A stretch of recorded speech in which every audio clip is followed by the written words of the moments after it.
Alô, amigos, estamos iniciando mais uma edição do podcast do Gente que Fala. Estamos na TV aberta, canal 9 da NET, diariamente às 5 horas da tarde, nas redes sociais, e uma atenção que eu preciso de vocês. Inscrevam-se no YouTube e deem uma ativadinha naquele sininho que aparece. Isso vai ajudar bastante a gente. Eu recebo hoje com muito prazer a vereadora Janaína Pascoal. Como vai, Janaína? Tudo bem, Seja bem-vinda, muito viu? honrada com o teu convite, viu? Muito obrigada, muito carinho pela sua pessoa, né? Já Sempre. falamos várias vezes por telefone, né? Sim, sim. Você escreve no nosso portal de vez em quando, Sim. mas pessoalmente é a primeira vez. Eu fui no lançamento do seu livro. Do seu livro, é verdade. Eu fui. É verdade. É que era muita gente, Muito era obrigado. muita gente. Estava lotado, né? Tava lotado, eu nunca vi um lançamento assim. É. Foi um sucesso. E sabe que lançamento a gente nunca sabe, né? Nunca. Se vão 80 pessoas, 100, 150. Porque às vezes a pessoa se programa para ir, mas acontece uma situação. E acaba não indo. Acaba não indo, mas tava bombando, como se diz. Obrigado. Janaína, você é advogada, doutorada em Direito Penal, é jurista, professora de Direito, foi deputada estadual eleita com mais de 2 milhões de votos, depois vamos falar bastante disso, foi presidente do Conselho Estadual de Entorpecentes de São Paulo, considerada uma figura pública de forte posicionamento político e defensora de pautas éticas, jurídicas e sociais. E agora, vereadora por São Paulo, eleita em outubro do ano passado, né? Sim. E seja bem-vinda mais uma vez.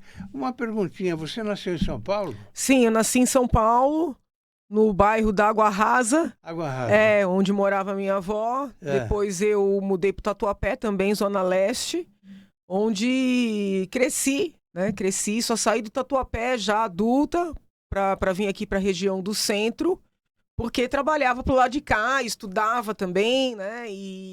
Mas eu sou oriunda da Zona Leste de São Paulo. Passou a infância, então, no Tatuapé. Sim, no Tatuapé. É um bairro hoje muito bonito, cresceu, né? Hoje Tatuapé sim, cresceu. mas na época era considerado um bairro periférico. Sim. Até eu lembro que eu ia fazer inglês na Vila Mariana e às vezes o pessoal falava assim, tem muito presunto lá? Aí eu não entendia a pergunta, né? Como assim presunto, né?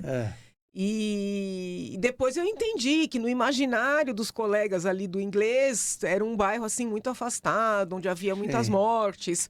O que, de certa forma, esse tipo de situação... Quando eu trabalhei também num grande escritório de advocacia, eles falavam, não, é porque a Janaína mora no interior, a Janaína viaja, né? E um pouco dessa mentalidade Tatuapé era mais longe, com relação às periferias, né? O que eu acho que é importante as pessoas conhecerem as periferias, até para quebrar um pouco esse preconceito, né? Porque não é assim como as pessoas imaginam. E agora, como vereadora, e por força de iniciativa do presidente da Câmara, que é o vereador Ricardo Teixeira, nós estamos fazendo, seriam plenárias mesmo, né, nas periferias, aos sábados.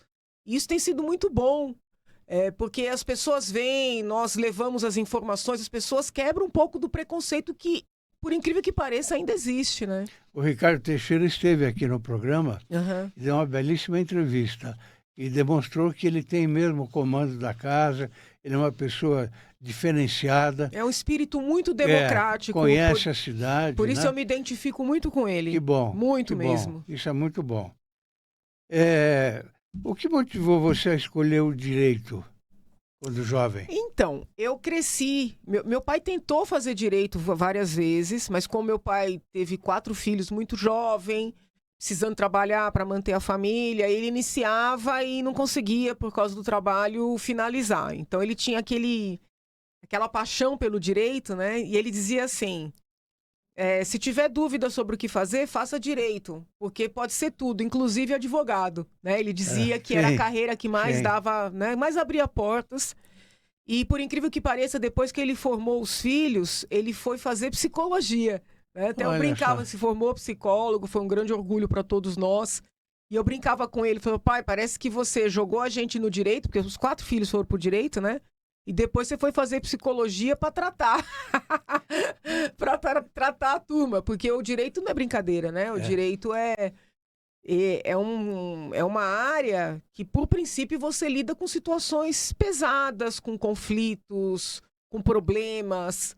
Então você tem que ter cabeça boa para trabalhar no direito. E você tem, então, 3 irmãos advogados? Sim, eu sou a mais velha. Sim. Aí vem 2 mulheres e um homem, que é o caçula, todos advogados. Ai, que beleza. Mas eu acabei indo para o direito e escolhi fazer Largo São Francisco. Parece até um pouco pedante dizer isso, mas eu realmente só prestei direito no Largo São Francisco porque eu entendia que era uma faculdade, ainda que formava os quadros que fizeram, né? Que formavam os quadros e forma que fazem a diferença para o país. E desde pequenininha eu queria fazer diferença para o país. Então eu não fui para o direito para ser juíza, promotora, advogada. Eu fui para vivenciar aquele ambiente do Largo São Francisco, para me preparar para trabalhar pelo meu país. Essa foi a decisão que eu tomei ainda muito jovem. E aí você se decidiu pelo direito penal? O direito penal foi uma decisão no meio do caminho. Sim. Eu queria, na verdade, o direito. E eu acho hoje, olhando, muito embora eu esteja no departamento de direito penal, que foi onde eu prestei meu concurso, eu vejo que eu sou um quadro do direito de Estado, né? Do direito público, sobretudo. E o direito penal é o braço mais forte do Estado. Sim. Então é nesse contexto que eu me vejo, entendeu? Sim. Durante a graduação sua, em que momento surgiu o interesse pelo direito penal? Vamos repetir um pouquinho Eu gostava muito das aulas de penal. Tinha um professor muito provocativo, falecido professor Antônio Luiz Chaves Camargo. Depois tive aula com bons professores, como o professor Miguel Reale Júnior, o professor Ivete Senise, o professor Barbosa, também já falecido. O professor Ivete é vivo, o professor Miguel é vivo, mas o professor Chaves é falecido, o professor Barbosa também. Tive aulas com processualistas penais, né, muito bons, alguns já falecidos, outros vivos. Então, assim, uma área que chamava muita atenção pela qualidade das aulas, pela provocação do debate. E aí eu lembro que eu li um livro sobre crime tributário, que naquela época era algo pouco comentado ainda, pouco falado. Eu gostei. E aí eu comecei a procurar estágio naquela área. E fui chamada para uma entrevista. Intrigantemente, fui chamada na mesma tarde para 2 entrevistas em escritórios próximos, ali na República, né? E numa das entrevistas era para trabalhar nessa área, crime tributário, crime financeiro, e eu tinha estudado já e eu queria entender como funcionava na prática. Eu já fazia estágio no Departamento Jurídico 11 de Agosto, que ainda existe, né, que é o 11. Famoso. Onde a gente atendia a população carente. E aí eu cometi a proeza de conseguir fazer estágio num escritório grande. Era pequeno em termos de tamanho, mas grande em termos de causas. Fazer estágio no 11, ao mesmo tempo, dar aula de inglês, porque eu precisava trabalhar, né, para me manter, e fazer a faculdade. Eu não sei como é que eu conseguia, mas eu consegui, né, e Deus me ajudou muito, como me ajuda sempre, né. Mas no dia 11 de agosto você não ia a restaurante sem pagar, né? Olha, eu fui algumas vezes, fui, mas eu não gostava. Eu fui, acho que em 2 anos, eu avisava antes, nunca saí correndo, né? Sim. Fiz, acho que pendura 2 vezes, mas depois eu percebi que não era legal e aí parei. Sim. Mas fiz sim. Você é professora de Direito, né? Sim. E como vê o interesse dos estudantes pelo ensino hoje, fazendo uma ligeira comparação com a internet? Olha, eu converso muito sobre isso com os meus alunos, sim, até porque eu tenho me dedicado bastante ao estudo do impacto da inteligência artificial em várias searas, inclusive no judiciário e no ensino. Eu gosto muito dessa pauta, né? Mas o que eu digo para eles? Eu falo, olha que intrigante, nós não tínhamos nada disso. Nós tínhamos que ir para a biblioteca, ficar olhando ali os catálogos, identificando textos, procurando julgados. A gente tinha que ficar sentado ali, às vezes virar à noite, pedir livro emprestado, tirar xerox, a gente não tinha dinheiro para comprar. E nós líamos. Vocês hoje têm tudo à mão, né? É biblioteca digital, é link não sei do que, é plataforma isso, plataforma aquilo, site de busca, e vocês não leem.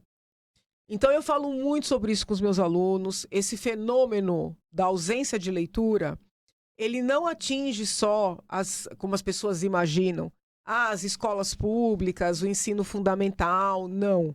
Esse é um fenômeno que atinge todas as classes, todas as esferas, todos os níveis educacionais e, por consequência, derruba a qualidade, né? Em todos os momentos também. Com certeza. Então, nós precisamos conscientizar esses estudantes e, digo mais, os profissionais também, porque não são só os estudantes que não leem, os profissionais também não leem mais, que essas facilidades, elas vêm para serem utilizadas, para aproximarem a pessoa, né, das fontes, mas elas não vêm para substituir o esforço pessoal, o estudo, entende? A pesquisa. Isso é uma coisa que está atingindo não é só o direito, né? É todas as profissões. Sim, eu tenho conversado muito, por exemplo, eu dou aula de bioética na faculdade, né? Sim. Na faculdade de Direito eu dou aula de bioética. Sim. Então eu acabo tendo muito contato com profissionais de saúde. E eu tenho ouvido, né, relatos de médicos mais maduros, preocupados com as próximas gerações. Não só médicos, profissionais de saúde em geral. E com a falta de qualidade, com a falta de comprometimento, com o estudo, com o aprimoramento. Muitas vezes, assim, dá aula, passa todos os conceitos, 2 dias depois a pessoa já não lembra nada, que não deixa... E aí eu ouso dizer, talvez não seja apenas uma questão de falta de interesse, pode ser um fenômeno cerebral. Por quê? Na medida em que as informações estão todas ali, nós não estamos mais utilizando o nosso cérebro para guardar as informações. Então isso acaba sendo uma consequência, né, que pode ter impacto futuro. Né? Eu acredito que logo começarão a ser feitas pesquisas referentes ao impacto dessa utilização diferente do cérebro para o desenvolvimento de demências precoces. Né? O Alzheimer é um dos tipos de demência, mas nós estamos usando a cabeça de maneira diferente. Aliás, hoje se fala muito de doença mental, né? Entendeu? E dentre as doenças mentais, as mais desafiadoras são as demências, né? Porque você ainda não está preparado sequer para identificar. Quando começa, a pessoa acha que é uma brincadeira, que está fazendo uma piada, né? E a demência, ela não tem impacto só no campo mental, porque conforme ela se desenvolve, ela vai fazendo com que a pessoa se esqueça até de como engolir. Né? Então, assim, é um desafio. E eu vejo conexão, né? Pelo que eu venho estudando na área de neurociência, eu vejo conexão entre essa nova forma de utilizar o cérebro e essas demências precoces que começam a ser desenvolvidas. Né? Então, assim, eu ando bem preocupada com isso. Tenho falado sobre isso com os alunos. Outra coisa, falta de compromisso com o horário. Né? Era inimaginável um aluno chegar atrasado para uma prova e achar normal. Acontece de ter um problema no carro, um problema no metrô, um problema, né, sei lá, uma situação grave na família. Sim. Todos nós estamos sujeitos. Sim. Mas hoje eles chegam 40 minutos depois do horário de início da prova e acham natural sentar e fazer a prova. Então, na primeira aula, eu preciso dar avisos básicos. Olha, não tenho como tolerar 40 minutos de atraso.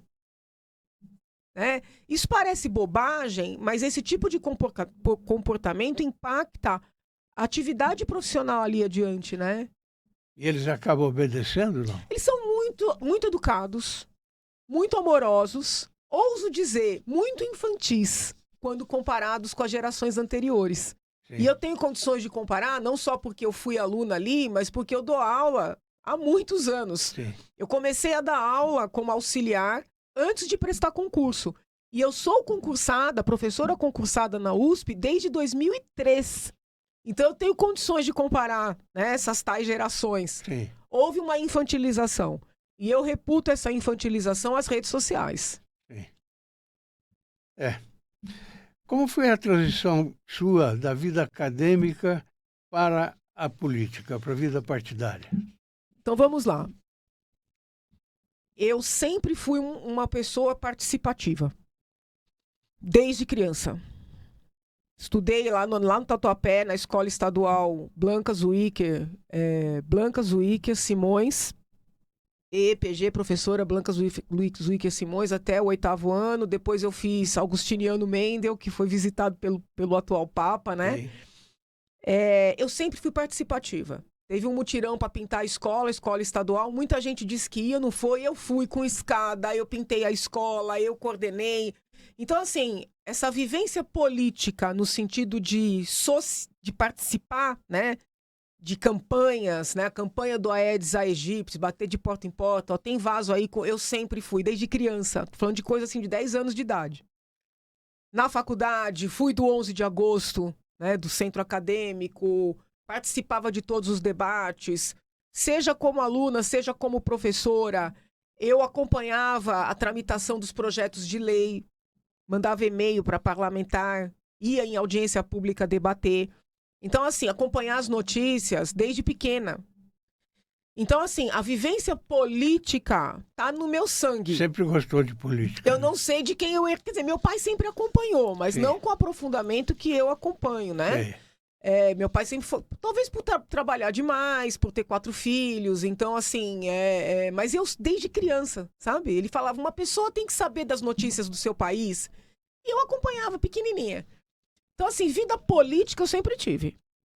Agora, política partidária, eu passei a ter por obrigação, porque por gosto eu não teria, sendo bem honesta com o senhor.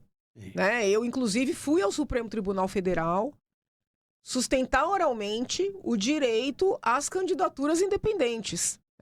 Em 2019, se eu não me engano, o ministro Barroso presidiu uma audiência pública para debater as candidaturas avulsas ou independentes. Todos os partidos mandaram representantes, praticamente todos defenderam a necessidade de filiação partidária e eu sustentei que é um direito fundamental a pessoa poder se apresentar como candidata, independentemente de vinculação partidária. Com isso, eu não estou dizendo que eu quero acabar com os partidos, não é isso. Mas se nós tivermos a possibilidade de alguém se apresentar sem a vinculação, os partidos vão procurar quadros melhores. Vão procurar quadros melhores e vão dar espaço para quem quer, de verdade, trabalhar pelo país. Porque esses acordos são feitos, né, a portas fechadas. Não existe uma democracia partidária no país. Existe uma ficção de que tem essa democracia, mas ela não existe. Entende? Então, essa vivência política sempre teve em mim, né? Agora, eu tenho que ter alguma vivência partidária porque é uma exigência legal aqui. Você não pode se candidatar sem estar afiliada. Eu passei já por alguns partidos, tive dificuldades em todos, sem exceção. E está hoje no PP. Eu estou no Progressistas hoje. Não tenho queixa, assim, sob o ponto de vista... Eles nunca ligaram para pedir para eu votar assim ou assado, né? Nunca tentaram cercear as minhas publicações. Então, nesse sentido, eu não tenho queixa. Mas também não dá para dizer que existe uma democracia partidária, como não existia no PSL, como não existia no PRTB, como não existe em nenhum, tá? Mesmo o PT, que adora bater no peito, a gente sabe quem é que decide, é quem tá em cima, porque eu já vi colega Sempre ali foi assim, né? chorando, entendeu? Mas só que a diferença da esquerda é que a esquerda briga para dentro. E a direita, a gente briga para fora, entendeu? Existe uma transparência maior nas brigas. Sei.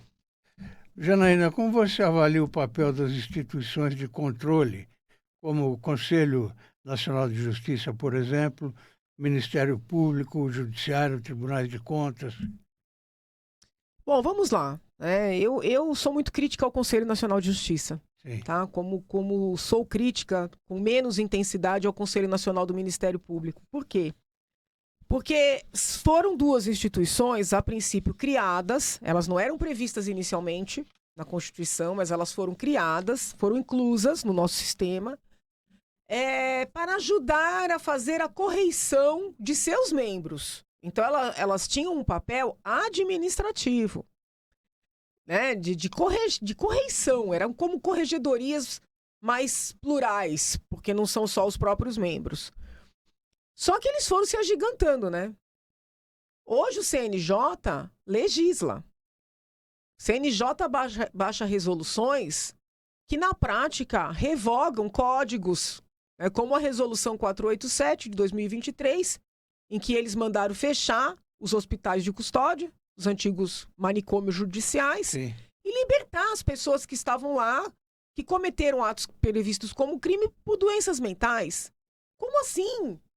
Sem um critério, sem uma análise?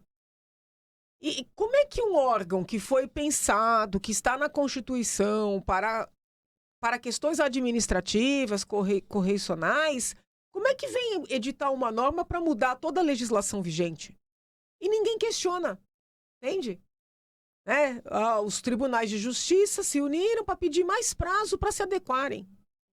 Entende? Então, assim, é muito grave o que está acontecendo. Então, eu sou muito crítica ao CNJ, inclusive tenho como uma das linhas de pesquisa na USP, porque eu continuo dando aula, né? Eu não abandonei. E eu tenho como uma das linhas de pesquisa o agigantar, né, desses conselhos todos, do Supremo Tribunal Federal e o apequenar dos poderes legislativos, né?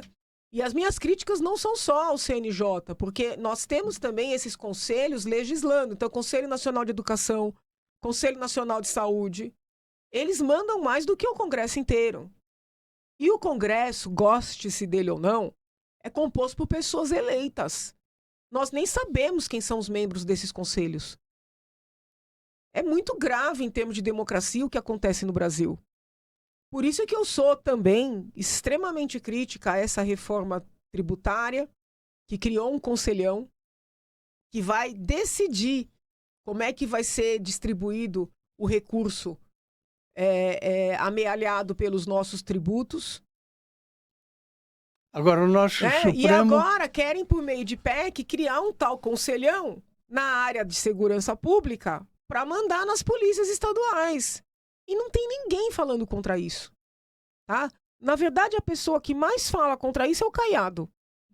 Porque, infelizmente, o governador de São Paulo foi lá apoiar a reforma tributária. Foi. Né? E está muito passivo com relação à reforma da segurança pública. Ou seja, é o São Paulo perdendo poder. Né? Assim, eu gosto dele, entendeu? Não estou falando mal dele, mas eu tenho que criticar, porque ele está errado nessa parte. Sim. Até passou pela minha cabeça o seguinte: será que ele está transportando o poder de São Paulo para o centro, porque ele quer se lançar presidente, aí logo mais ele é que vai mandar? Porque não tem lógica ele, sendo governador de São Paulo, apoiar o que ele vem apoiando, não tem lógica. O que você me diz sobre esse... o Supremo Federal tem invadido casas como o Congresso Nacional, etc. Ou seja, estão legislando também. É na mesma linha que você está falando. Uhum. Então, o Supremo... E aí a gente tem, com relação ao Conselho Nacional de Justiça, nós temos mais um problema, porque muitos membros do Conselho Nacional de Justiça são membros do Supremo. Sim. E aí o CNJ baixa as resoluções, quem questiona onde? No Supremo. Então eles editam de um lado e dizem que tá certo e vale como lei do outro, né? Onde é que está aí o direito a questionar a pluralidade de ideias? O Supremo está se agigantando, sim, mas eu preciso ser justo e dizer que também tem culpa do Congresso nisso, porque o Congresso se apequenou. Quando os parlamentares deixam de debater as questões do país no plenário e adotam essa prática de ficar entrando com PEC, com a DPF, com AD, com mandado de segurança no Supremo, eles dizem o seguinte: nós não temos capacidade de resolver as coisas aqui, nos trâmites do próprio Congresso. O que acontece? Esvazia o Congresso, agiganta o Supremo. Claro. Que fica dizendo, faz isso, faz aquilo. Vídeo que aconteceu recentemente, o ministro Alexandre de Moraes, não que eu seja contra a conciliação, sou favorável, mas chega a ser pitoresco.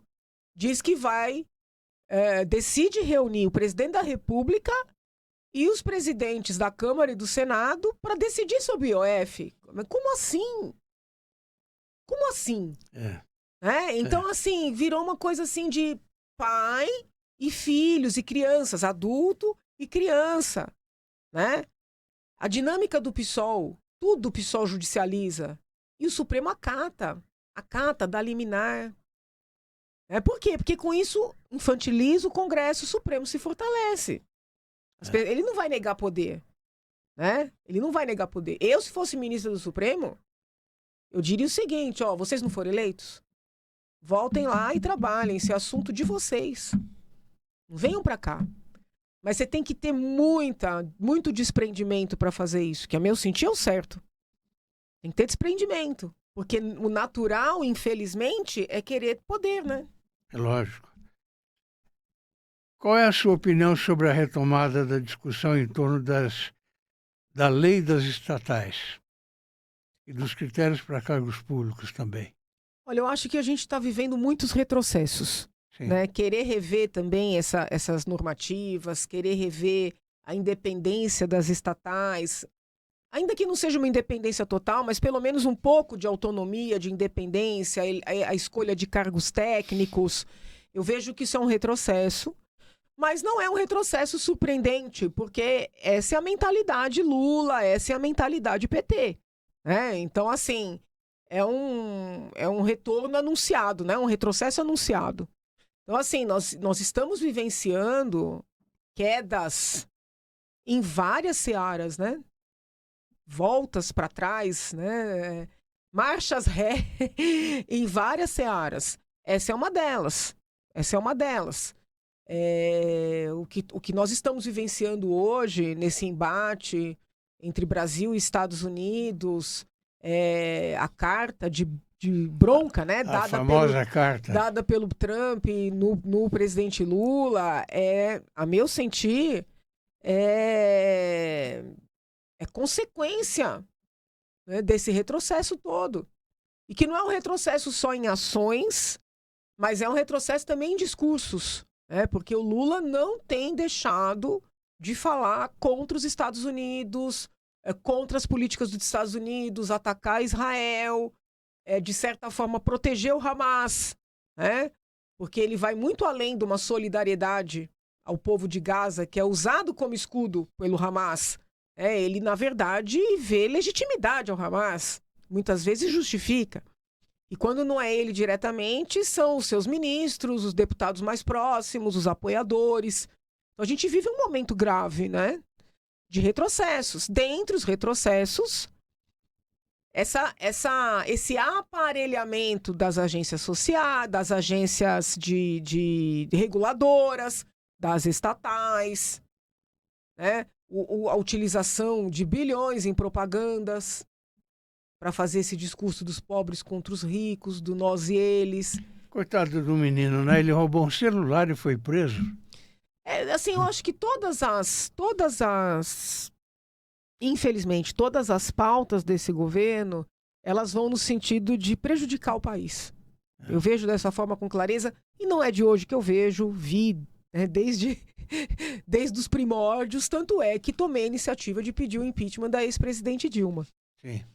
Aliás, vamos entrar um pouquinho nessa seara. Uhum. Como é que aconteceu tudo isso?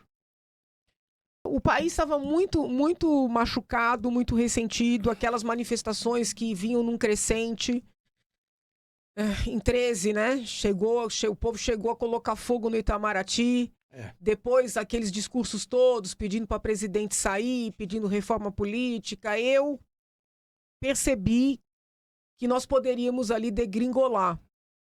E eu comecei a defender nos jornais, na Ordem dos Advogados do Brasil, na faculdade, a tese de que havia elementos para impeachment. Fui muito atacada, fui muito contestada, mas eu entendi que era quase que um dever meu colocar num instrumento jurídico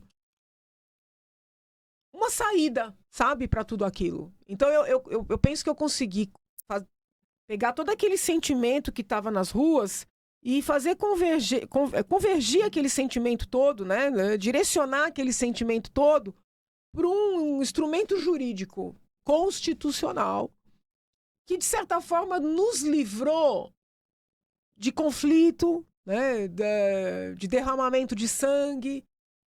Ali eu vi mais sentido em ter uma formação jurídica, sabe? Sim, ali eu vi sentido mesmo, né?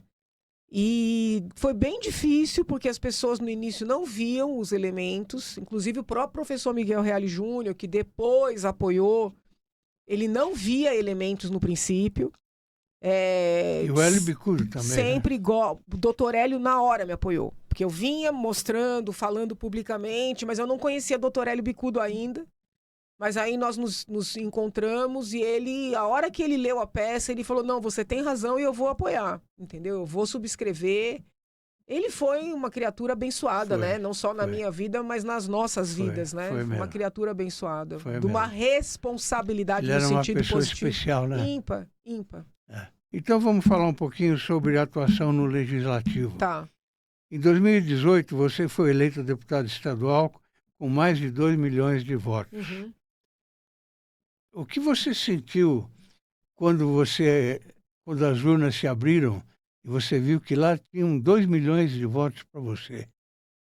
Porque é uma coisa foi muito surpreendente, né? Até porque eu até costumo contar isso rindo, porque minha mãe me ligou na véspera e falou, filha, você está preparada para perder? Porque você tá bem, sua cabeça, para perder? Falei, mãe, tô tranquila, Deus é que vai decidir, entendeu? Se tiver que ser, será, se não tiver que ser, tô tranquila. E tava mesmo. E o mais intrigante é que eu tava tão tranquila que quando eu vi esse número, eu segui igual. Eu não pulei, eu não fiz festa, eu não saí para comemorar, eu tava na sala da minha casa, eu continuei na sala da minha casa. Só o que eu tive, né, de sentimento foi o seguinte, ó, se Deus colocou isso tudo aí em cima de mim, Ele espera muito de mim. Então eu vou abraçar esse mandato.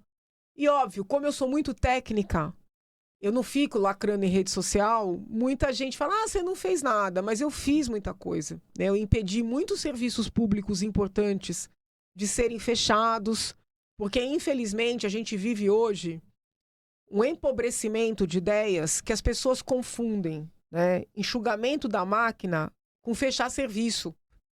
Então, fala assim, você é a favor de privatização? Sou, mas eu não sou a favor de fechar serviço sem critério, né?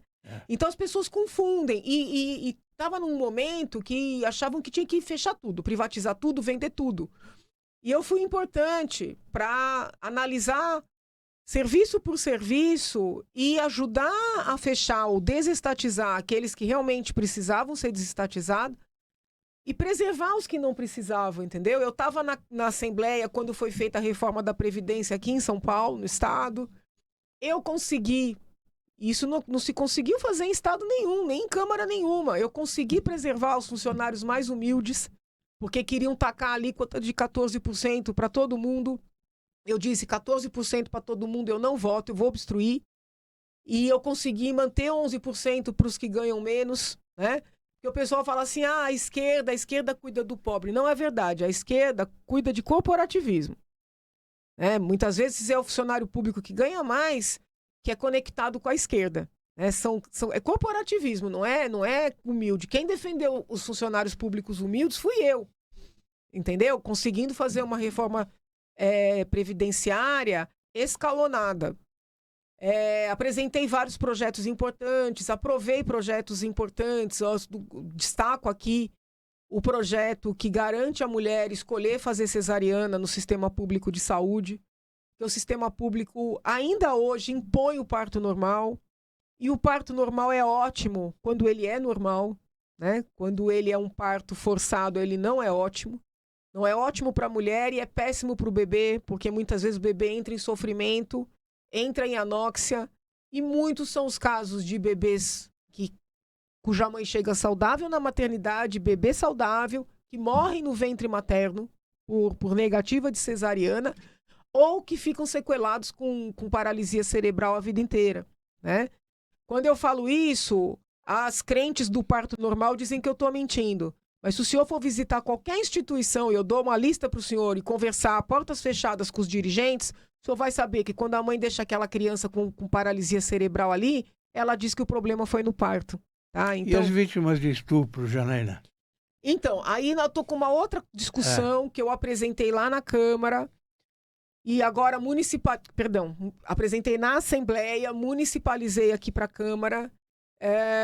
que é um projeto de lei para obrigar o serviço de saúde a notificar não só a polícia, mas a vara da criança e do adolescente também, toda vez que chega uma mulher para fazer o aborto previsto em lei que tenha engravidado num estupro. Porque hoje como é que funciona? A mulher chega, fala que foi estuprada, o aborto é realizado, tá? Só que o estupro não é investigado. Quando eu digo que tem que investigar o estupro, não é para querer punir a mulher, tá? Não é dizer que a mulher tá mentindo, não é isso.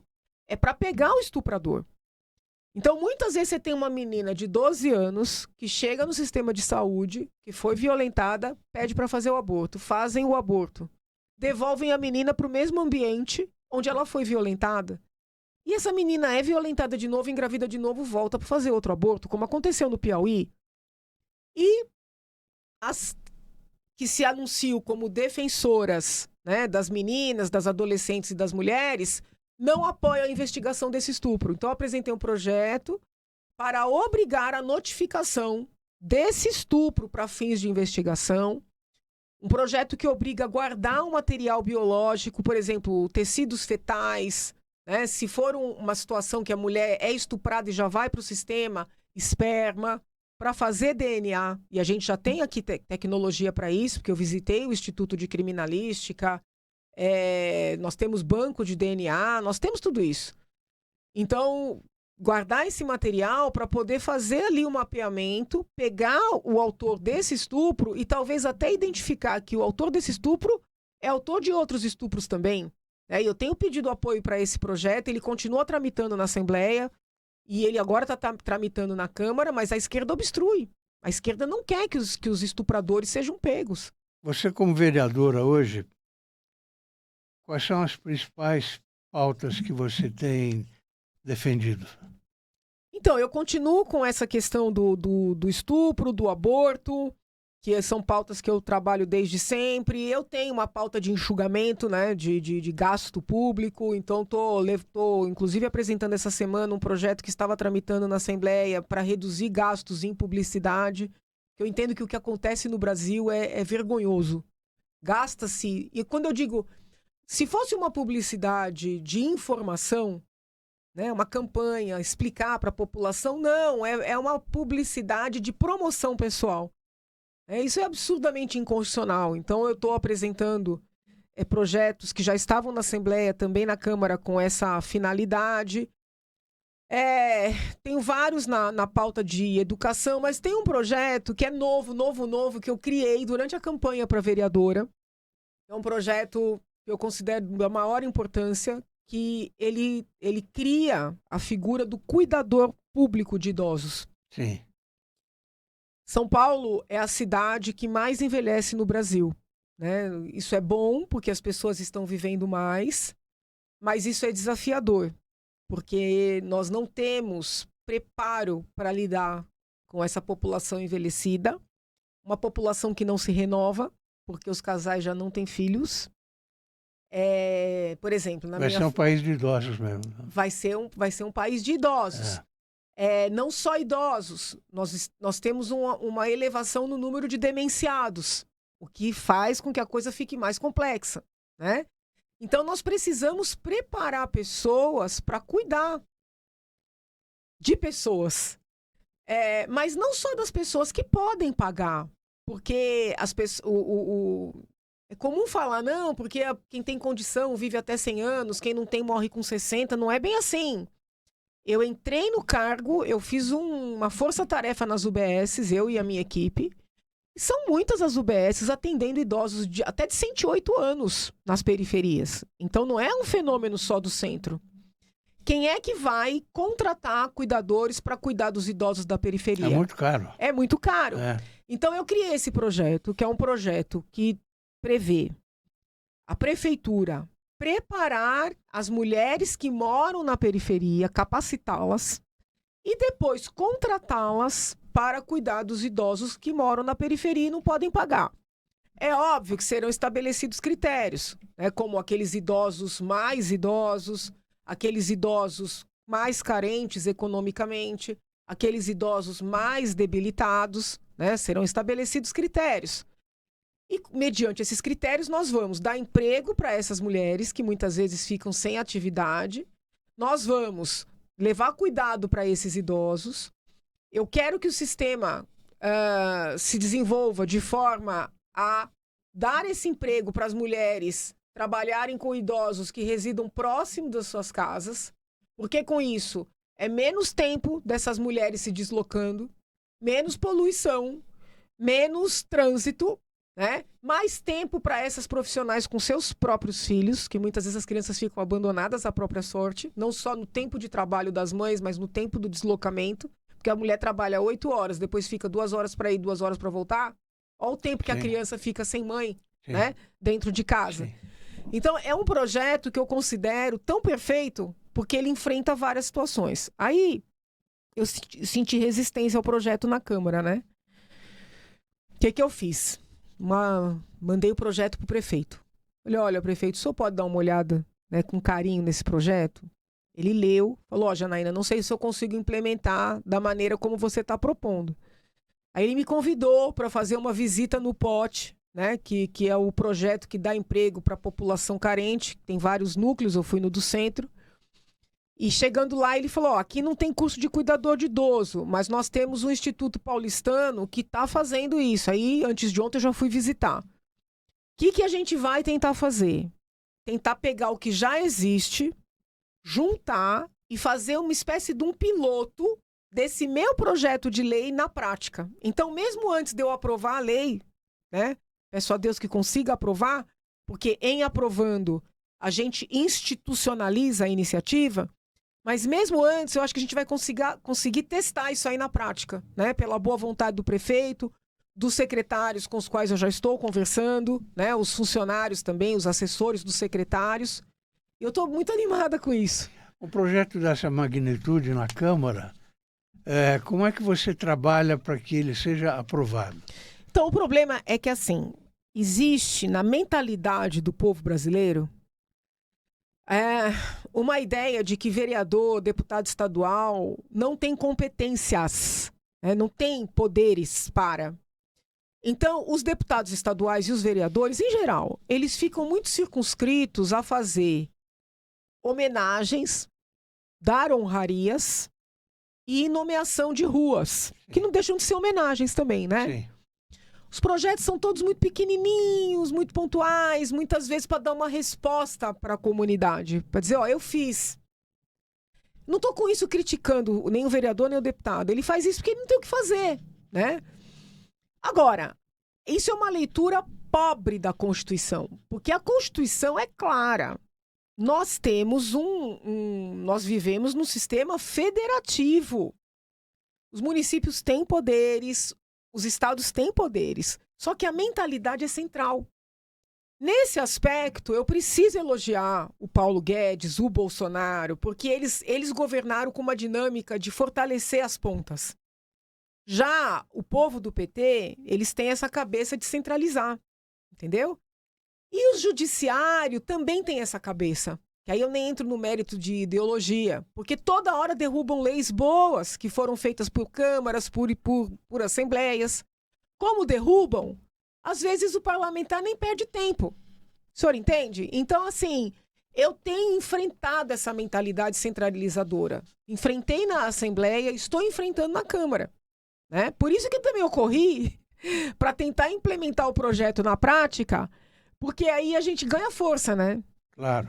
Entendeu? Eu estou me sentindo muito idoso aqui, porque você continua me chamando de senhor. Ah, né? Desculpa, é respeito. Não, imagina. Você acredita que o Legislativo Municipal hoje tem cumprido com os seus deveres? Dá para ir bem além, né? Dá para fazer bem mais. Dá, né? Primeiro passo, quebrar com essa mentalidade. Quebrar com essa mentalidade de muita honraria. Eu acho que a gente tem que restringir essa dinâmica até para qualificar o trabalho, né? Para poder fiscalizar melhor, para poder apresentar leis que tenham mais significado para a população.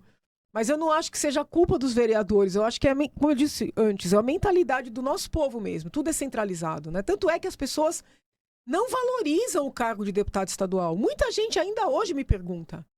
Nossa, mas por que que você foi ser deputado estadual? Nossa, as pessoas não valorizam.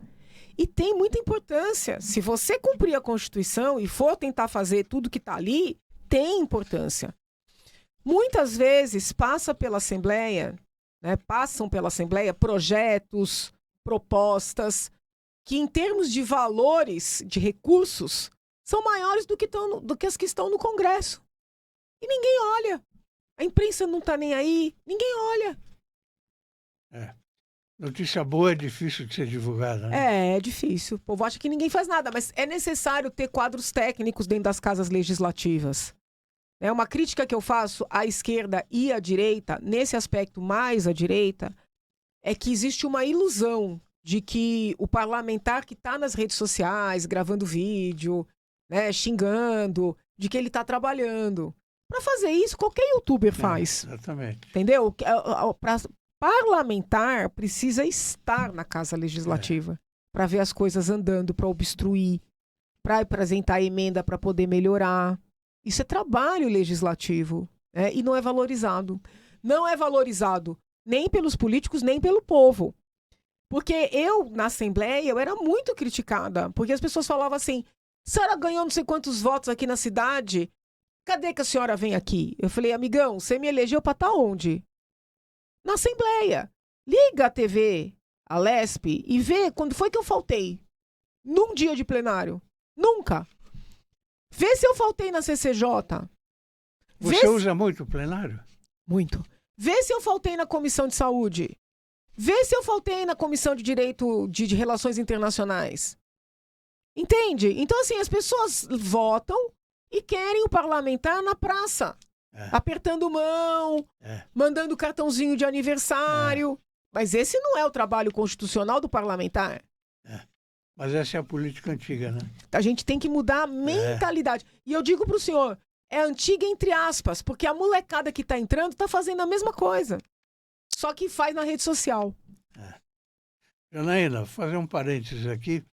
Você conhece já o nosso portal? Sim. Eu já tive o privilégio de ter artigos seus publicados. Privilégio meu, né? Não, é meu. Ah, meu. E eu convido você novamente para, a hora que você quiser falar sobre os seus projetos, eu estou à disposição. Ah, eu agradeço muito. É só de artigos, né?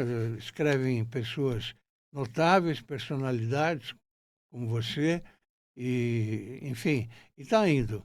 Estamos atingindo já 100 mil visualizações, mais ou menos. Ai, que bom. Parabéns, parabéns. É mais um veículo aí que a gente coloca à disposição. Parabéns. Viu?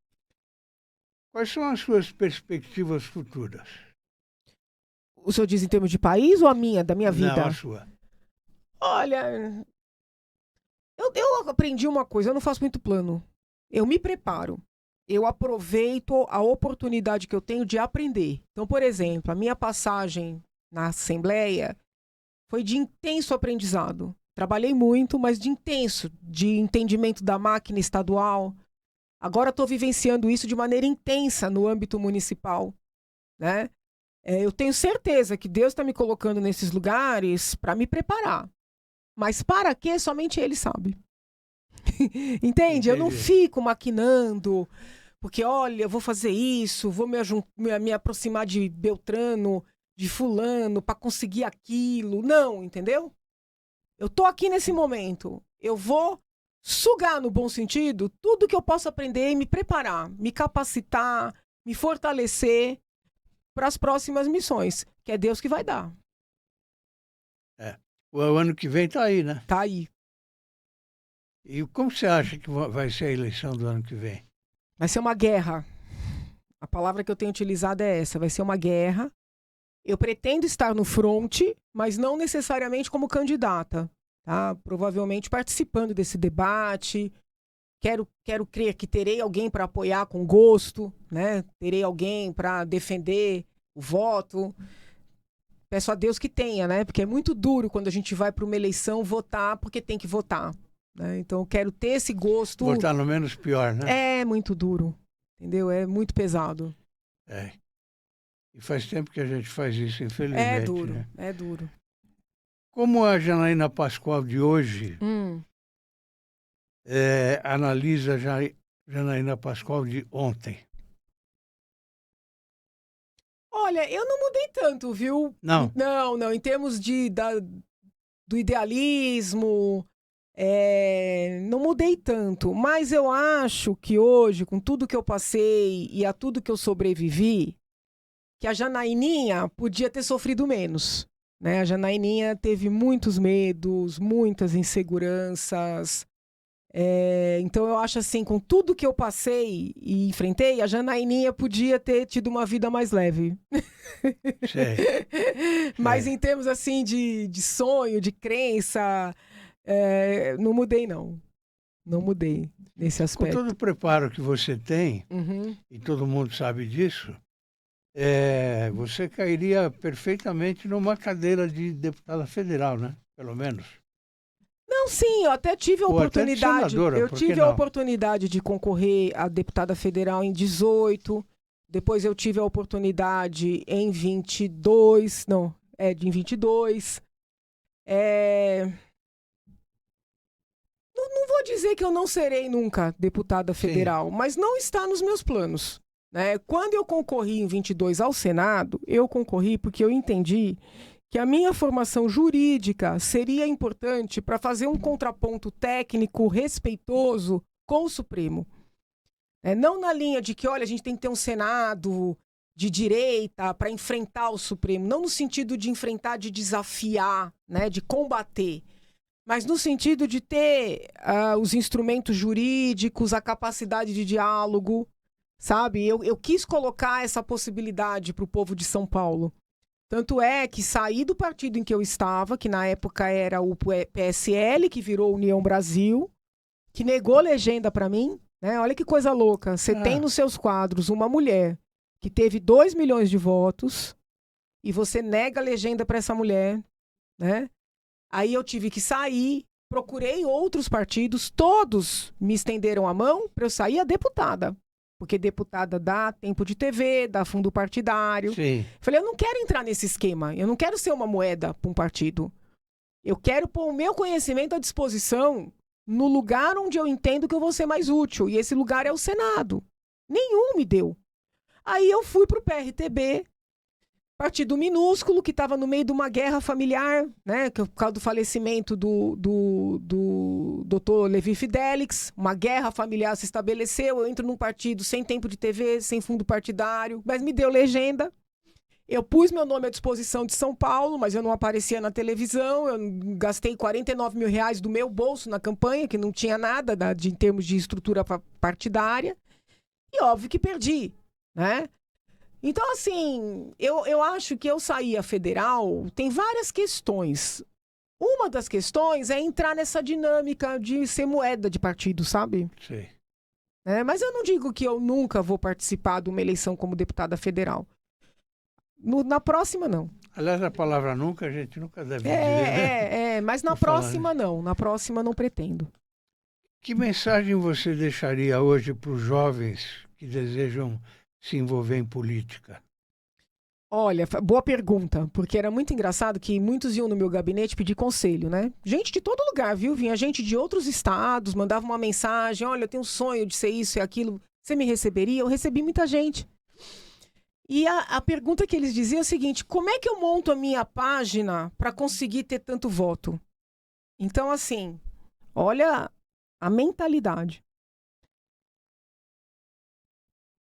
A página, o portal, o site, o blog, tem que ser consequência, né? Não pode ser o objetivo. Então tem que estudar, tem que preparar, tem que ler, tem que acompanhar a política. Na medida do possível, se for uma cidade que dê essa possibilidade, vivenciar um pouquinho ali da vida do legislativo, acompanhar uma sessão. Sabe? Tem que entender para onde é que você vai.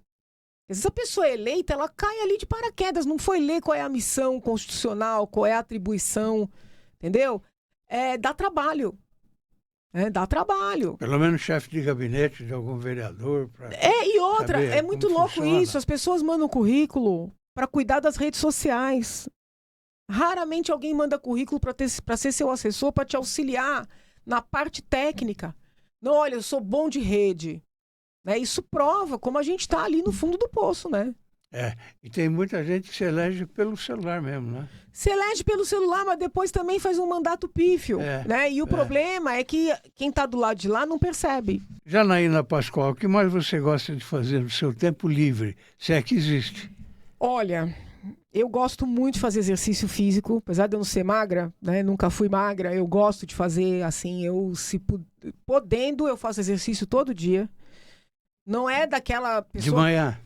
Se possível de manhã, porque isso ajuda a movimentar o cérebro, né? Eu falo isso até com os meus alunos. Se puder de manhã fazer, nem que seja uma caminhada, faça, porque isso aí não é bom só para o corpo, é bom para o cérebro. Então eu procuro colocar o movimento na minha vida, tá? Então eu gosto muito de exercício físico. Quando pode, né? Porque é muito trabalho, mas quando possível eu gosto de viajar, lógico, né? Leitura é muito mais no campo do estudo. Então, assim, eu leio, mas eu gosto de ler, que nem é o certo, né? O certo é você ler para apreciar, mas eu leio para estudar. Uma leitura específica, né? Então eu gosto muito de ler, mas assim, é mais para estudo, entendeu? Saiu um livro de neurociência, coisa e tal, eu vou porque eu dou aula de bioética e eu vou usar aquilo. Eu tenho uma dificuldade de fazer uma leitura só pela leitura, né? Eu acho isso ruim, tá? Não estou falando isso, eu acho isso péssimo. Eu gosto de cinema, muito embora vá menos do que gostaria, eu gosto de cinema. E televisão, você vê? Com menos frequência, né? Mas eu vejo um pouco também. Jornalismo? Eu acho que o jornalismo... Eu gosto mais de ler notícia do que assistir. Sim. O jornalismo, aí tô aqui diante de um papa do jornalismo, eu acho que ele perdeu muito nos últimos tempos, né? Porque não existe investigação. A notícia, ela virou algo assim, fulano falou tal coisa. Sei quem escreveu tal coisa. Não sei quem tuitou tal coisa. Isso não é notícia. Isso pode ser o início de uma pesquisa para sair uma matéria. Né? Porque a internet está cheia de jornalista hoje. Né? Então eu acho que houve uma queda muito grande no jornalismo, né? Houve uma queda muito grande. Tanto é que muitas vezes eu vou buscar notícia no Diário Oficial. Eu vou ler, vou pegar o Diário Oficial, porque ali é que vai ter a notícia que muitas vezes o jornalista não vê. Mas você acha que hoje o jornalismo tem pouca credibilidade? Tem pouca credibilidade por várias razões. Primeiro porque está muito ideologizado, está muito partidarizado, está muito subserviente. E é muito patrocinado, né, por quem está no poder, entendeu? Então é duro você também acreditar, né? Eu acho que está com pouca credibilidade, sim. Falo isso com dor no coração. Sim. E essa coisa de não ter pesquisa, de não ter investigação. Né? Fulano falou tal coisa, isso não é notícia. Janaína, estão me avisando aí que o programa acabou. Não acredito. Mas o que é isso? Está tão bom. Passou rápido, né? Passou rápido. Foi uma honra muito grande receber você aqui. Honra minha. Nós já conversamos algumas vezes. Aliás, o Sergei Cobra, eu disse que você viria, ele mandou um abraço. Gosto demais dele. E mais ainda da mãe dele. A mãe Zulaia dele. Cobra. Isso. Zulaia Cobra. Minha amiga também. Amo de paixão. Muito obrigado pela sua presença. Eu que agradeço, carinho. Ao nosso espectador, eu também agradeço a todos. E a Janaína, eu tenho certeza que deu uma entrevista muito valorosa para todos vocês. E, inclusive, para conhecer melhor a hoje vereadora. Tá bem? Muito obrigado a todos e até a próxima. Eu que agradeço. Tchau, tchau.